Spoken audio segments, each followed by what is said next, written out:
Hello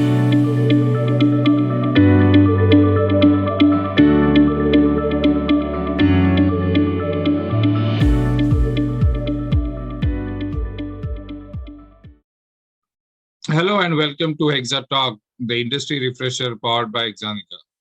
I'm Yogesh Pandit, CEO and founder of Hexanika. Today on HEXATalk, we are joined by Bob Browne, who is an experienced banker with over 40 years of industry experience in a broad array of areas within community banks and credit unions. He has strong leadership skills combined with a long track record of innovation. He was also a co-creator of Check 21 and is a strategic advisor at Weasel, which is a compliance-focused training firm. So we continue with the Succeed with Data campaign that we have started and the series. And let's speak quickly about what we want to speak today. So the last week we had the session on data, which was continuation of the same, the idea. And we briefly touched upon data, technology, and data-driven banking. Today, we are going to speak about a particular article, The End of Digital Transformation in Banking.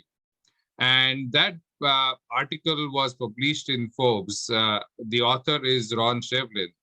And there are various topics connected to whether it's fintech or how digital transformation is pervasive in banking and the impact of the same.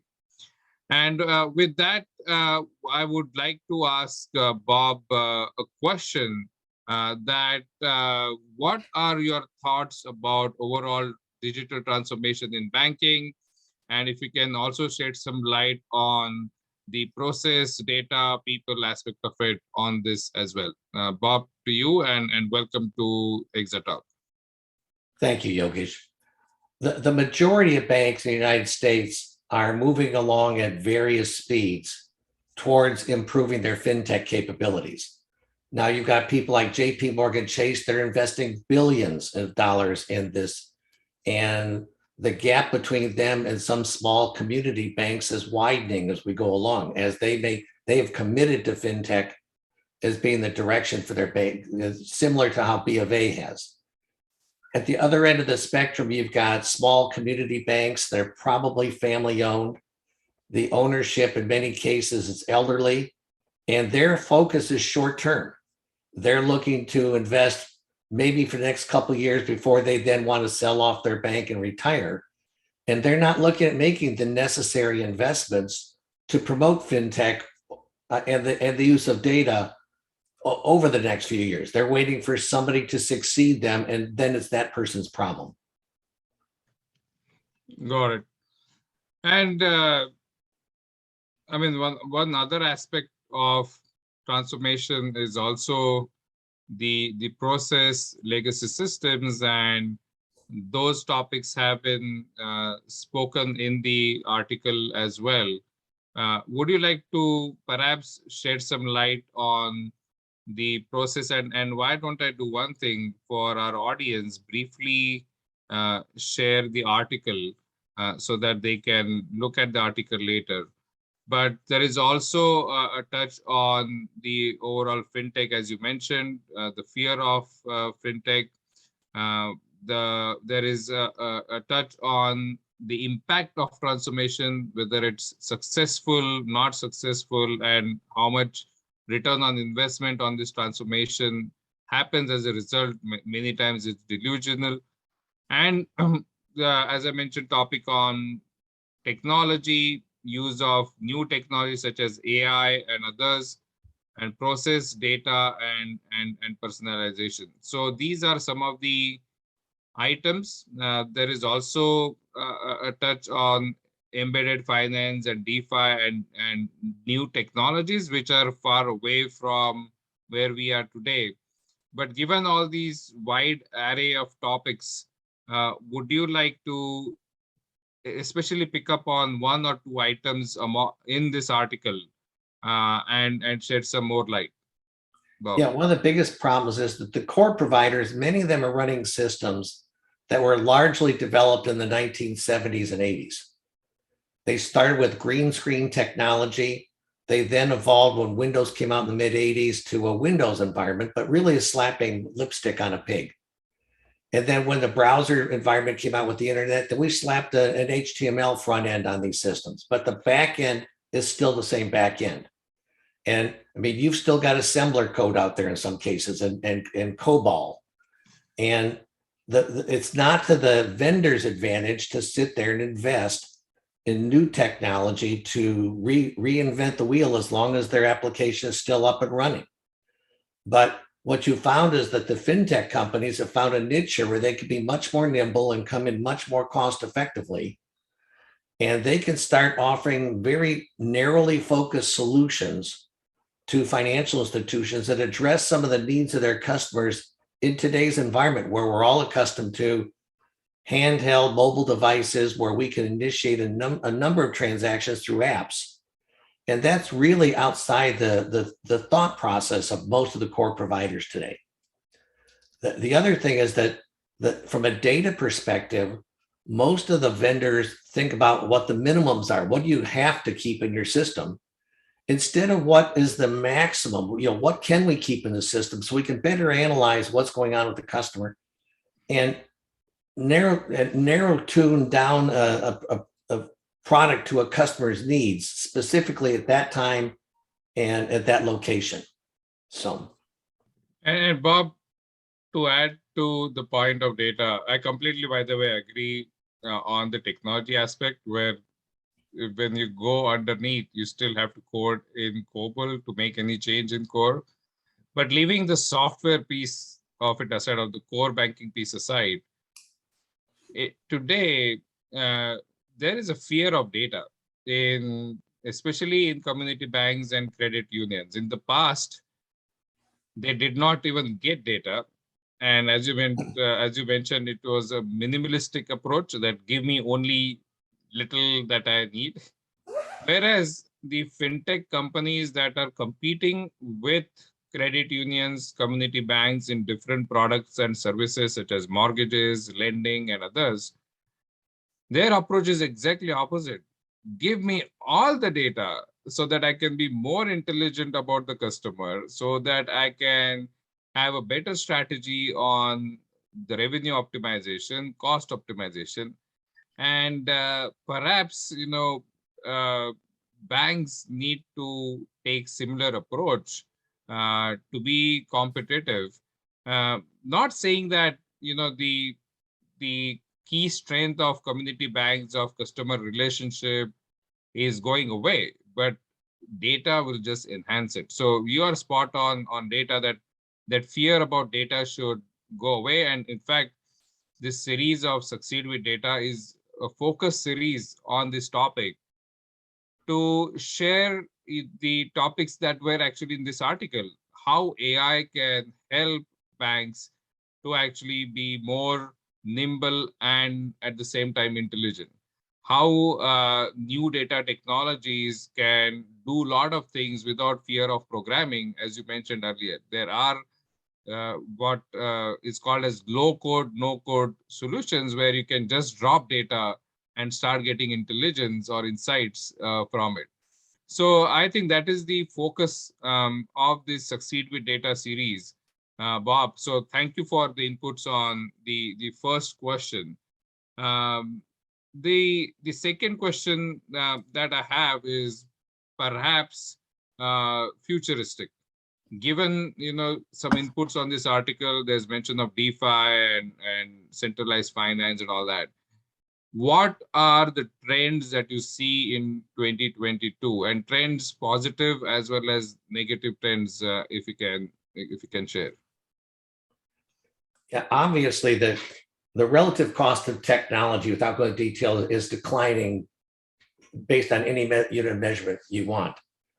You're also seeing that worldwide, we're seeing an explosion in the ability of various countries and communities within those countries to participate in the data revolution. At the same time, we've got criminals that are becoming increasingly emboldened worldwide. Here in my little town in Florida, the communities had to lock down access to all their systems from external parties for several days now, to investigate a penetration of their systems. And we recently experienced an outage in our water system because apparently related to this attack. You've got nation states developing tools to attack systems. In the news this week, as Russia may be attacking the Ukraine, instead of using weapons, they're going to use cyber. But nationally, you've got progressives now, as of the announcements that happened last week and this week, you see they're going to take over all of the financial institution agencies. And we believe we're going to see an increase in data reporting demands, starting with the Dodd-Frank 1071 requirements. We believe that that will extend eventually into the consumer market and increase the amount of data that the financial institutions must capture and report to the government agencies. You're going to see a dramatic increase in the amount of regulatory oversight coming from the regulators, much like we saw in the 2008 to 2015 timeframe, as the regulators got much more aggressive on watching over the institutions. Right now, what we're seeing is strategic planning at the institution level in many banks is very, very tactical. Instead of looking 3 to 5 years out, many institutions are looking 3 months out or 6 months out because they don't know what COVID's going to do. And so that has really restricted their ability to make long-term decisions. I believe that will loosen up as people settle into this long-term view of COVID. The boards and the management are being asked to look at their financial institutions through a much larger multitude of prisms than ever before. They've got to look at things like diversity and equity and inclusion and fairness. And now with the changes in the Federal Reserve Board, climate change. The management teams are going to need to figure out some way to take all that data and figure out how do we display this information, communicate this information to the board of directors. Because right now I walk into boards and they end up with a stack of paper on their table, sometimes 2.5 feet thick. And they're expected to digest that information in the period of about a 90-minute board meeting. And that just can't happen. So, and when board members ask questions like, well, what if this? The management has no way to communicate that answer anymore. Compounding all this, we're going to see projected increases in interest rates, which require the financial institutions to increase their analysis of their deposit, their loan, and their investment portfolios. Yesterday, we heard reports of expecting anywhere from 3 to 6 increases in the Fed rate this year. So Bob, yeah, I mean, fantastic, I would say, overview, because you started off with a statement that whether institutions like it or not, there will be more data. So that's the source, that's the supply of data. The second piece that you mentioned was, and you touched upon it in the previous answer as well, is how you are going to manage that data, whether it's through the ancient methods and ancient systems or not. But the most important thing that you brought to the attention in this answer is the requirements end.